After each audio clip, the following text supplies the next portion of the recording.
তো আজকে বিকেলে ঘুরতে এসেছি আমাদের হরিচাঁদ গুরুচাঁদ স্টেডিয়ামে। খুব সুন্দর পরিবেশ, এত সুন্দর মনোরম পরিবেশ, মন জুড়িয়ে গেল।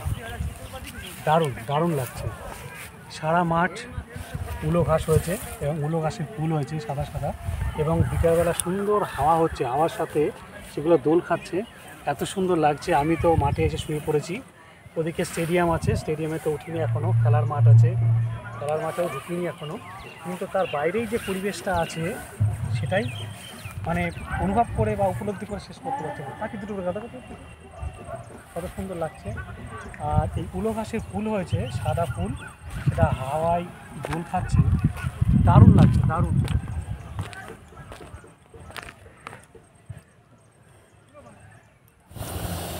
যে কোনো খুশি শৈশবে যতটা উপলব্ধি করা যায়, মনে হয় জীবনের আর কোনো পর্যায়ে সেই খুশি অনুভব করা যায় না।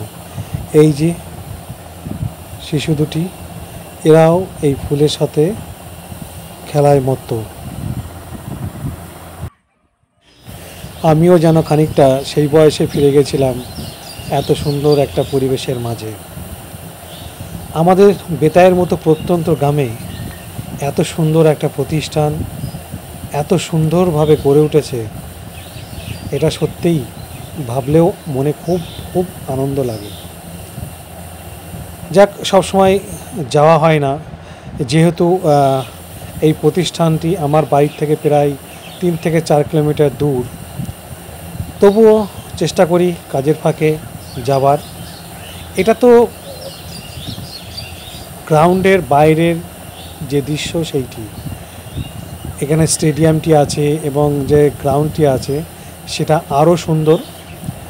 এখানে রক্ষণাবেক্ষণের জন্য মানুষ আছে, অনেক স্টাফ আছে যারা খুব সুন্দরভাবে এটা রক্ষণাবেক্ষণ করে। স্বাভাবিক কারণেই সবসময় প্রবেশ করতেও দেয় না, সেটা প্রয়োজনও আছে। যাক, আমি এই সবুজ ঘাসের ওপরে একটু শুয়ে ফটোশ্যুটের জন্য বেশ ভালো লাগছে। যাক, যারা যারা আমার ভিডিওটি দেখছেন, যদি কোনো সময় পান, কাজের ফাঁকে অবসরে ঘুরে আসবেন, খুব ভালো লাগবে। আর আরেকটি জিনিসও চোখে পড়ার মতো, সেটা হচ্ছে মহকুমা লেভেলে কিংবা ডিস্ট্রিক্ট লেভেলের কোনো খেলা যদি এখানে আয়োজন করা হয়, তাহলে হয়তো এর শ্রীবৃদ্ধিটা আরও অনেক বেশি হবে। তাই সকলকে অশেষ ধন্যবাদ আমার ভিডিওটি শেষ অবধি দেখার জন্য।